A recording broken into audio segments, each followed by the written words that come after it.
I'm still traumatized from 48 years ago. Something happened, and it was so horrific. I wrote this document back in 2004, but now I have released it to the public and made it into a book form. Anyways, here it begins. Chapter 1, Sauna Incident 1977, Victim.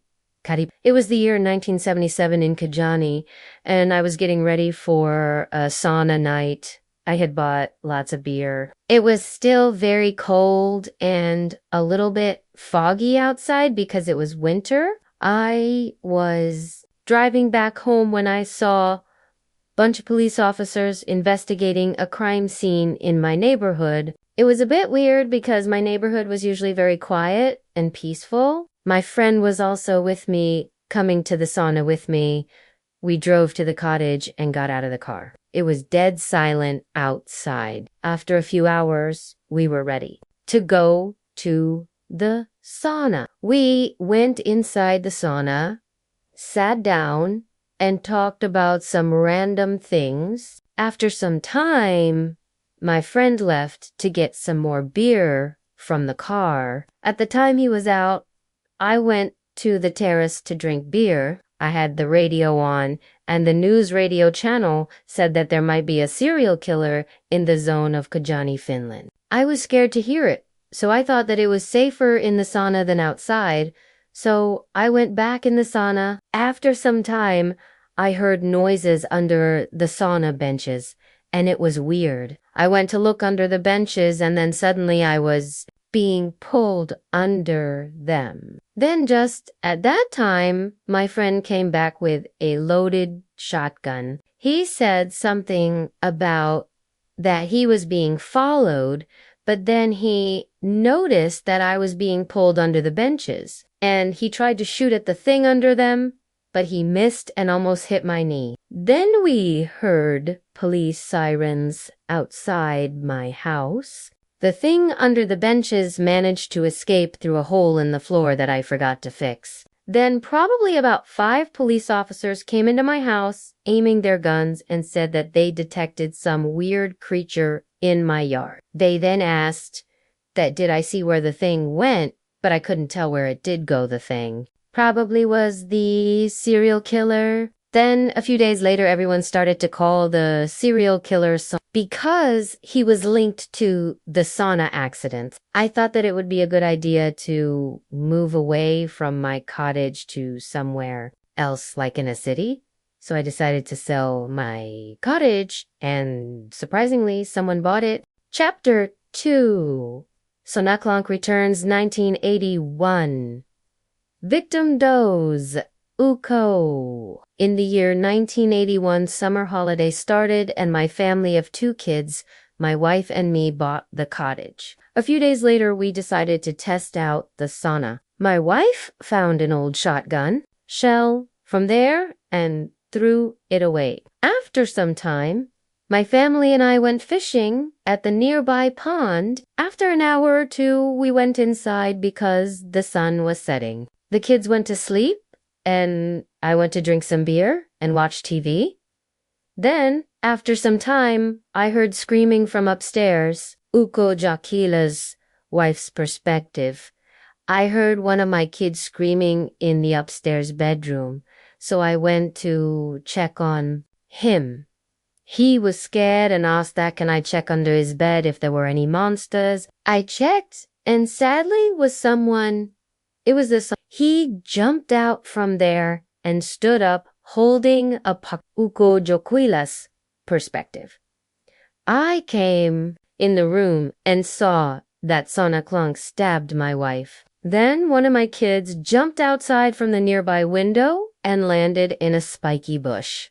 Then I quickly ran downstairs with my other child. We escaped outside. I got my child to safety, and then I prepared to strike back at Sauna. I went outside, but then suddenly I was attacked by Sauna, and he punched me, and I fell onto the ground. Then Sauna started punching my face. I felt like I was going to die, but then I noticed that Sauna had a gun with him. I managed to pull the gun out and shoot his kidney, which should have been fatal, but not for Sauna. I pushed Sauna back to the basement and got gasoline. I poured it down to the basement, and then I shot the gasoline, which made it burn, and it made Sauna burn too. I then ran away from the burning cottage, and then in the end, it exploded. I got in my car and drove away back towards Tampere.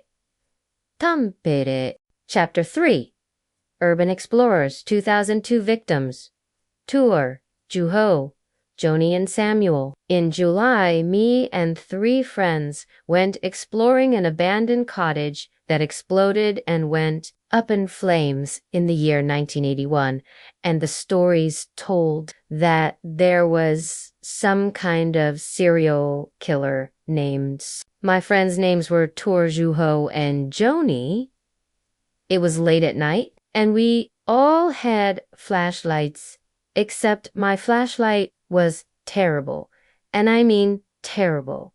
It barely even worked, and it had cracks on it. Everything was going okay until we came across animal skeletons, and it smelled so bad. Suddenly, we heard footsteps behind us, and we turned, but there was no one. We decided to not trust the stories and split up and be in groups of 2. Juho's perspective. I teamed up with Joni and went upstairs. There was a broken railing, so it was easy to fall downstairs. There was also a deep hole, way deeper than the first floor.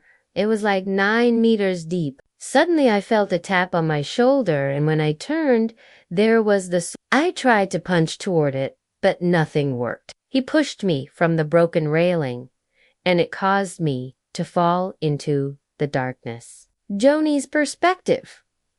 I saw Juho get pushed to an old rusty chainsaw that cut him in half, and I ran as fast as I could to the kitchen. But it was a dead end, and then Sauna was chasing me. I kept trying to scream for Tours and Samuel, but they were not answering. I came across a dead end, and Sauna was right in front of me. I took off my hoodie and got in a fighting position. I swung a punch at it, but it grabbed my arm and started twisting it. I started hearing my bones cracking and dislocating. I started seeing blood splatter from my wrist and elbow. A bone pierced through my arm, and before I even had time to react, my arm got ripped off and blood splattered everywhere. I screamed in pain, and I kicked its stomach. Unfortunately, it grabbed my leg too and threw me on the ground on my neck. I gave up and accepted my end. Sauna took a rusty pocket knife and stabbed me in both eyes. Blood splattering everywhere. I felt my throat getting sliced open, and after that, I only heard footsteps fading away towards the broken basement door. Samuel's perspective. I witnessed both deaths with the binoculars I got for my birthday. I did not have time to look for a tour, so I ran towards the door to escape. I took my phone out of my pocket, and it had only 1% left on battery, so I quickly dialed the emergency number, and I screamed for help. I didn't tell them why, I just screamed help. After that, the phone went black. The battery had run out. I ran outside and I realized that Sauna was chasing me the whole time. Sauna almost got me, but the police got there just in time and started to shoot at it, and somehow my phone turned off and I quickly got a photo of Sauna. Sauna ran back inside, and I got treated by the police officers. Tour's perspective. I was in the basement looking at old stuff with my flashlight. I heard the old basement door creaking open, and I said, "Hey, look what I found." But there was no answer. I pointed my flashlight at the door, and I started to think and chose a peaceful approach, saying that I can leave without causing any harm. But he just laughed in a creepy laugh and knew my friends were dead.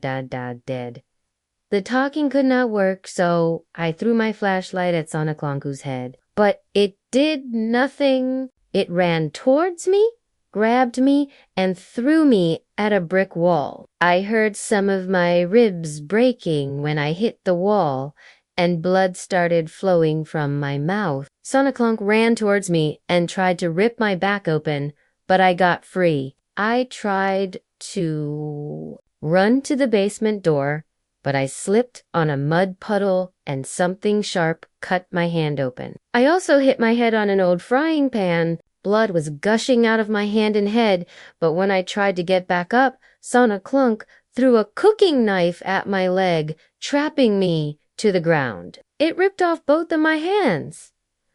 Off, blood getting everywhere and bones cracking. A bone piece flew straight at my head, ripping a piece off my forehead. Then it ripped off my toenails slowly and painfully. Then Sonaklonk slammed an axe on my legs, creating a very deep wound all the way from my skin to my bone. Then it got the axe again and slammed in on my chest and pulled in all the way to my waist. It opened my stomach and ripped all my organs out, including my spine. Then Sonaklonk ripped all my hair out, ripped my eyes out, and skinned me alive. After that, it ripped my head off with bare hands. My skin was only muscle and veins. After that, Sonaklonk was never seen again.